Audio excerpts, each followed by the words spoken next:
Yeah, so anyway, we are here in the Sherman Jumbo. This is a game played about a week ago while I was doing missions for the T-25 pilot.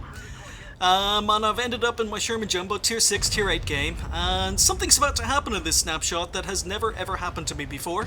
I think it's absolutely hilarious, but I've done it before at low tier. I've had it done to me at low tier, but I have never ever seen this happen at higher tier before. Now there's a Borsig down here, and if I can hit him because I'm firing a derp gun with HE, I can do a lot of damage, but he's on 729 health and I've missed my first shot, so gonna try and do some side scraping, try and get another shot in here. And as I say, this shot's gonna go in and we do 352 damage, but we've killed him! We've killed him! We've left him on 370 something damage and our health, and we've killed a tier 8 tank with one shot from our Sherman Jumbo. Now, that means that basically I must have killed some of his crew members, and I was thinking, okay, well, he had a little bit of damage done to him. Maybe he had crew members knocked out. You know, it's incredibly rare. It's very unlikely. Very, very unlikely that my HE shot killed all 4 of his crew members. But at the end of game, I checked the results, and this is what I saw.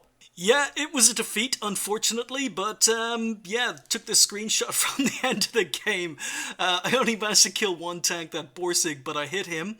And, you know, when I looked at the crew damage, yes, apparently my little 75mm derp gun took out a tier 8 tank by killing his commander, his driver, his gunner, and his loader. So that one shot took out his entire crew.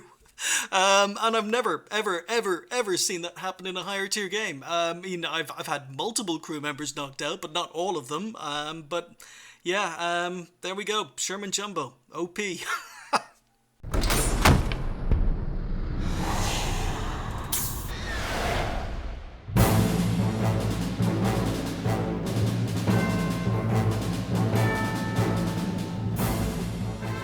Hi folks, and welcome to the Ace Tanker for the Leopard PTA, or the Leopard Prototype A. This is my third game in the tank. It was a brand new toy for me. I finally got all the free XP needed to unlock all the modules. And I unlocked the modules, started playing the tank, and had a very, very good first impressions, because my first game in the tank was a first class, second game in the tank was a first class, and my third game in the tank was an ace.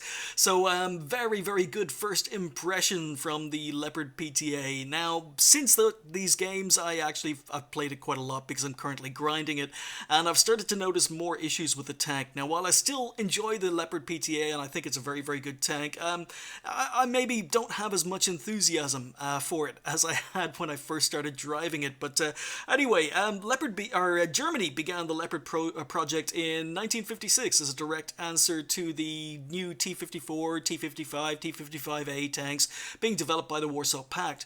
The tank reflected the changing views of tank warfare at a time where mobility and firepower were more important than armor. Munitions like hash or shape charges, heat, they kind of cancelled out the effectiveness of armor. So the Germans decided that they wanted a new tank that was based on mobility and, as I say, firepower. So the new tank needed to have a high top speed, it needed to have mobility, it needed to have a horsepower to ton ratio of about 30, and it needed to use the new British L7A3 105mm gun that was designed specifically to combat Soviet armor. Now, so while Germany wanted to design this new tank, France were also interested in a new tank, as their own AMX-50 project had just failed. So Germany and France entered into an agreement to have a little competition, or a little contest, to design a new European tank, or as the Germans called it, the Europa Panzer. So this 3 design teams from Germany and 1 from France entered the competition, and the goal was to build a tank that met, as I say, the mobility and firepower requirements, but also to build 2 prototypes over the coming years. And basically the 4 project teams, or the 4 design teams, would have 1 tank selected, and that 1 tank would then become the new European Panzer for NATO forces. So very early on in the process, however, a favorite tank, let's just say it was a favorite tank, was identified even before the prototypes were designed or built. Just by looking at the designs, the design from Porsche, who were considered Team A from Germany, their design for the Leopard was looked upon very, very favorably. And instead of the two prototypes that the other groups had to build, Porsche were asked to build 26 of their prototypes for testing. Now, Team B were Rheinmetall. Rheinmetall's project, their design was impressive as well, and they were asked to build 6 prototypes. Team C were a German company called Borgward. Not sure if I'm pronouncing that right, but they never actually managed to finish their prototype. And the fourth team were the French team, and they started work on a tank that eventually would become the AMX-30. But as I say, the favorite very early on was the tank by Porsche. Anyway, in 1961, 2 years before the winner was eventually announced, Porsche were still in the lead, and a further 50 advanced prototype Leopards were ordered, so it was considered a pre-production test to see whether or not they could produce the tank in large numbers quickly enough. So yeah, I mean, while everyone else was still building their 2 prototypes and testing their 2 prototypes, Porsche already had 76 of these tanks being built. So I think it was a fair guess to estimate who the winner of the competition would be. And in 1963, there was no surprise when Porsche's Leopard was announced as the winner. As I say, big surprise. Anyway, France decided that maybe they weren't going to be involved in this European Panzer. They preferred to split. They'd lost the competition, but they were so advanced in their design for the AMX-30 they decided to continue to design the AMX-30 on their own, rather than the original European Panzer. And the Leopard went on to become the main battle tank for a large number of NATO members. Some of the other members opted for the AMX-30, but most of them went for the Leopard. Now, there's a lot of politics involved here, so I'm not going to go into it, but regardless, this tank here is the prototype version of the Leopard, of which 26 were built very, very early on in the production process. Anyhow, in-game, the Leopard PTA is a tank with a lot of strengths, and it's gotten stronger since it was buffed in a recent patch, and I didn't get to play it in its pre-buff state, so I can't really compare or comment on the buffs, but at the moment it gets a 105mm L7 that I mentioned, and that means that the penetration and the alpha are very, very good. 268mm of penetration, 390 alpha, very, very good from the L7, and the accuracy got a buff recently, so the accuracy is currently at 0.32, which is excellent. The gun depression is the gun depression is pretty good at 8 degrees, not amazing compared to American tanks, but certainly better than the Soviet tanks. So 8 degrees gun depression is good. The camo values on the tank are very, very good for a medium, considering it's quite big for a medium, but the camo values are good. The horsepower to ton ratio is just over 21 horsepower to ton. So, again, historically it was supposed to be around 30 horsepower to ton ratio. I don't know whether 21 in-game is historically accurate. I have no idea, but it doesn't matter because 21 horsepower to ton ratio is still very, very good. And when you compare that horsepower to ton ratio with the 42 degree traverse speed, the 65 kilometer an hour top speed, and the really, really impressive 23 kilometers an hour reverse speed, it means that this tank is incredibly mobile. So it's got penetration, firepower, alpha, mobility, camo rating, gun depression, it's got everything, and it's mobile. I mean, it's wonderful, but it's not all good news, because the tank has absolutely no armor. The hull armor is only 70mm on front, 35 on the sides, and 25 on the rear, so no hull armor. The turret armor is only 52mm on front, 60 on the sides, and 60 on the rear, so the turret armor isn't very good either, and this is a tier 9, so the armor is just, it's bloody awful, if I'm honest. And the fact it has paper armor isn't its only issue. The biggest issue with the Leopard PTA is the fact that paper armor also happens to be made of ammo racks. It doesn't seem, it seems that no matter where you get shot, you get ammo racked. You get shot in the side, front wheel, front of the turret, front of the hull, lower glacis, upper glacis, rear of the tank, you seem to constantly get ammo racked. So this is one of the only tanks I have where I carry 2 repair kits. I know noticed in my first 2 games on this tank that I got ammo-racked in both games. Thankfully, I didn't get ammo-racked twice, but both games, first 2 games on this tank, I got ammo-racked, so I put 2 repair kits on it, mainly from advice from other players, but yeah, so it seems to be made of ammo-rack, and it has absolutely no armor. The shooting on the move, although that recently got buffed, unfortunately shooting on the move is still quite poor in the tank. That's another weakness. So yeah, I mean, it's got issues, but I think the strengths cancel out most of the issues, and all in all, it reminds me mainly of the AMX CDC. This tank reminds me of the AMX CDC. I mean, it's fast, it's mobile, it's a medium tank, it has no armor, but the gun is a heck of a lot better than it is on the CDC, and the tank isn't as big a target as it is on the CDC. So if you've got a CDC, this is a very, very similar playing experience. But if you're an old hand at the game, I think this tank also reminds me of the Hellcat pre-nerfs, the old Hellcat, in that it plays a lot like the old Hellcat. It's fast enough to get into forward positions, it's fast enough to relocate, it's fast enough to traverse around the battlefield quickly, it's a very, very good sniper, and it's a very, very good support tank. It can spot for itself, or it can support other tanks, so I think it's quite versatile, even though the fact it's made of ammo racks and has paper armor is a big, big issue. Anyway, as I say, this is my 3rd game in the tank, and it's a pretty lucky game, to be honest. I make two huge, monumental mistakes in this game, and it costs me a lot of health. But we're here on Prokhorovka. It's a tier 10 game, 4 tier 10s on either side. Initially, I was looking over at the hill, and I was thinking, I'm going to go over the hill, but you know, then I decide that, okay, well, on the other hand, there is no arty, and there are 3 light tanks on the enemy team, and a lot of TDs. So maybe I can do a better job here in the middle, rather than going hill with our top tier heavies. So I'm going to swing around, work with the scouts in the middle, at least that's the plan. And first shot is going to be on a Conway that's been spotted. I go for the track shot, yeah, I miss it, but yeah, okay, so far so good.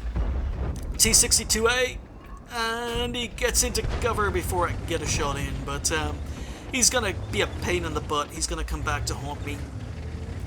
So we're just working the middle here. As I say, no RT, haven't been spotted. T-49's moving up. He hasn't spotted me. We get a nice shot in, 369 damage, and we reverse back down. So I'm wondering, our team seems to be taking their time getting up the hill, and I'm starting to wonder, are they just going to camp the back end of the hill, as so often happens? Are they actually going to try and support the hill? But I'm just moving up, more shots in the middle, and oh, we bounced on that T-62A. Yeah, we should have finished him off, and then I noticed the Emil 2 gets shot, so he's getting shot from the hill. And I've got to relocate, and as I say, this tank is good enough to relocate, but our team are all sitting in H0, and that's always crap. I mean, it's terrible when your team goes hill and then don't bother spotting the hill, and because I was looking at the hill, I was looking at the mini-map, I basically spot the T-49 too late. If I'd been more aware, more map aware, I would have gotten a kill on the T-49 as he crossed, but I was looking at the hill, looking at the mini-map, and didn't see the T-49 till it was too late, so that's not one of the monumental mistakes. This one is. That's a huge mistake. Oh, this tank has no armor. So yeah, I got greedy. I advanced up to the top of the ridge, hadn't been spotted, and I just kept pushing. I was looking for a side shot in the M103 or the E100. I kept pushing and got spotted. Now I have done 1500 assistance damage, but I've lost all my health now. I've only done 810 damage myself, and I've had to relocate. So there we go. This is where the problems begin. The 2 huge mistakes. Spotting the T-49 too late to get a shot into him, and then pushing the ridge and losing all my health. So two mistakes in the space of maybe 15 seconds. So yeah, this is not a mistake friendly. This tank does not forgive mistakes. It is not new player friendly whatsoever. So I've had to relocate, and now I'm going to be playing a lot more passively, but pushing up, trying to get spots. Trying to support my team. I'm hoping the 132 does some spotting on the 1-2 lines, but I'm getting spotted, so I don't want to be too aggressive. Thankfully, as I say, there's no RT. But yeah, I'm still angry with myself. I'm even angry looking at this replay, but I was angry with myself while I was playing this game for being so stupid and losing all my health. But on the bright side, I now know that the T62A and the the T95 are sitting up on the railway lines at B6. So I know where they are. Lots of tanks spotted in the middle. And as you can see, we are 4 minutes into this game and we haven't managed to kill a single enemy tank. Not one single enemy tank has been killed yet. So we go for a shot, the Conqueror, get spotted, fall back, and there we go. We finally managed to kill an enemy tank. So our team have been losing and are still losing, and I've lost all my health stupidly. So we're just poking up, and somehow I'm managing to get a butt ton of assistance damage. I have no idea where all this assistance damage is coming from, because we've got scouts and heavy tanks in front of me, but yet I'm the one who seems to be doing the spotting. I'm the one who's getting the assistance damage. So very quickly we've just picked up 2k assistance damage. Conway goes down, ST1 shot on the side of the turret, and that one goes high and misses. So yeah, even though the accuracy is amazing on this gun, sometimes, you know, it differs from game to game. Sometimes it feels as if you can hit every shot, and sometimes it feels the .32 accuracy is terrible.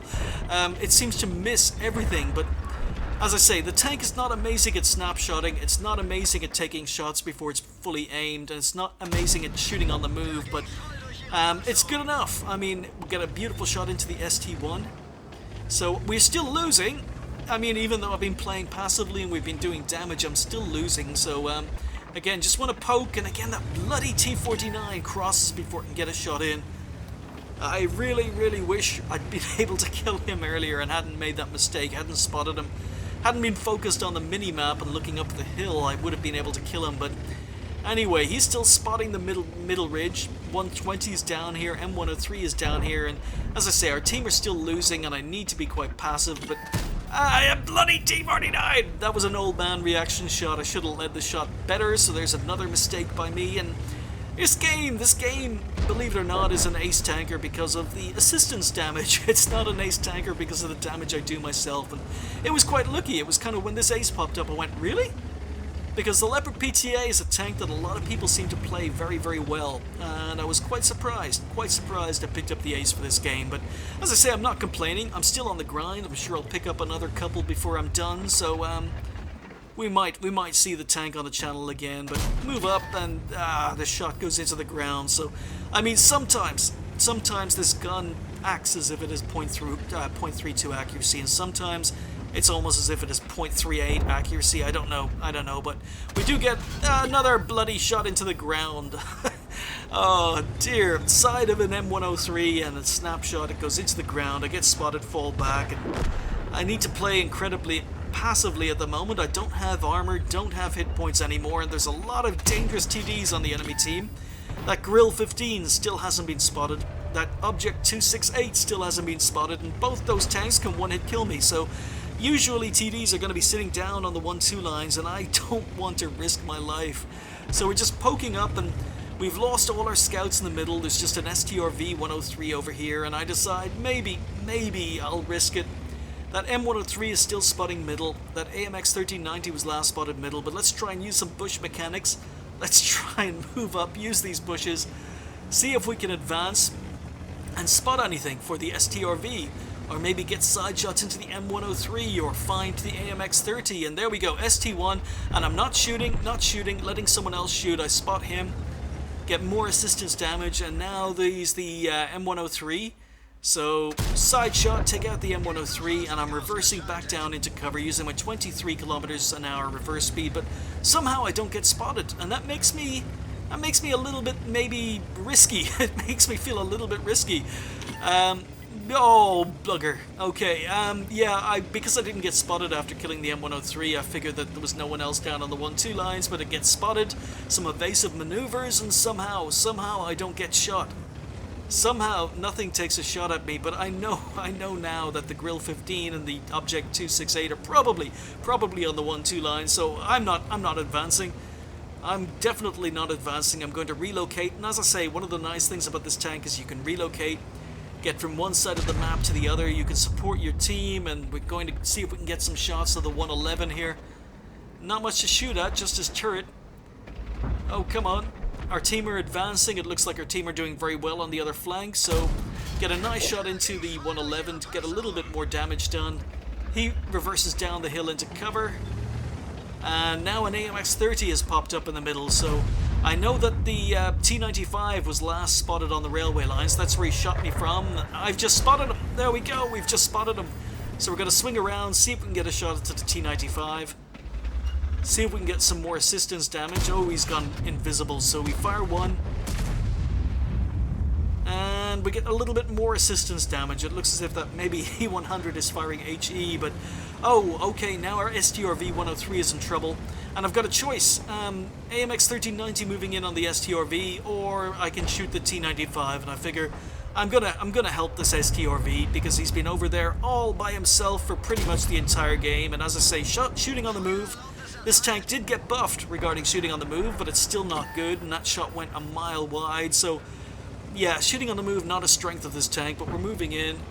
A little bit of auto aim, we get a shot into the AMX-30 on the move, and the Stridswagen is not looking at the AMX-30, need to save him, and cool guys, don't look at explosions. There we go, I'm more worried about the Object 268 behind me, so we save the Stridswagen, take out the AMX-30, and there he is. He's not shooting at me, thankfully. I'm wondering, is he going for the STRV-103, but nope.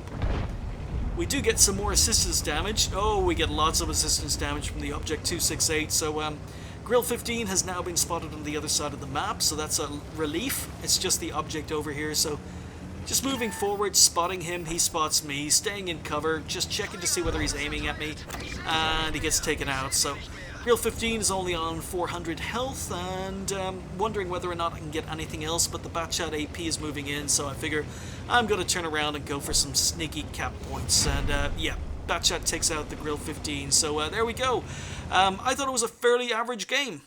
I mean, the damage was okay, the assistance damage was nice, but I really wasn't focused on the assistance damage. I was still a little bit angry with myself for making such a big mistake in mid-game and missing a shot at the T-49 when I should have been watching the minimap instead of the hill, when basically I advanced and got greedy and lost all my health and then had to play quite passively. So really, I didn't think it was an amazing game. I didn't think the damage was particularly high, and as I say, this popped up and I'm going, what? Really? Brand new tank, third game, and I thought this one was going to be difficult to ace, but it wasn't that high in XP total, but 1250 seemed to be enough to pick up the ace, and I was looking at the damage and I was going, yeah, okay. 33.3k damage in the Leopard is not amazing. I'm just so surprised it's an ace. And then I check the detailed report, and all of a sudden I've done 6,000 assistance damage. So there we go. That explains it. This is assistance damage I wasn't really even playing for. I didn't notice the assistance damage clocking up while I was playing the game. I was just focused on my own damage. And as I say, being angry with myself for making a stupid mistake. But apparently we spotted 4, damaged 8, destroyed 2, 6,000 assistance damage, picked up a few sneaky base cap points at the end, and 47,000 credits overall. We didn't have to use our large repair kit, thankfully, but we didn't get ammo racked either, thankfully. There were no arty, thankfully, so a lot of good things went into this game, and I got a little bit lucky. It wasn't my first game of the day, as I say, it was my third game, brand new tank for me, and we finished up with 1875 with a premium account. So yeah, Leopard PTA, it kind of reminds me of the old Hellcat, or maybe a better CDC with a better gun and maybe a smaller target, but yeah, I quite like the tank. It's just a little bit team dependent because you've got absolutely no armor. It's not great in choke point maps because then you're basically relegated to a support role, using other tanks for armor, poking it out, taking shots, and letting other tanks tank the damage. So not a great tank for choke point maps, but on big open maps, when you can abuse its camo rating, when you can abuse the mobility and the accuracy of the gun from distance, you can keep tanks within your render range, but outside of your view range. It's very, very nice. I like the prototype quite a lot. So looking forward to grinding through it, looking forward to getting the tier 10, which I expect is more the same but better, and thank you guys for watching. I'll see you next time.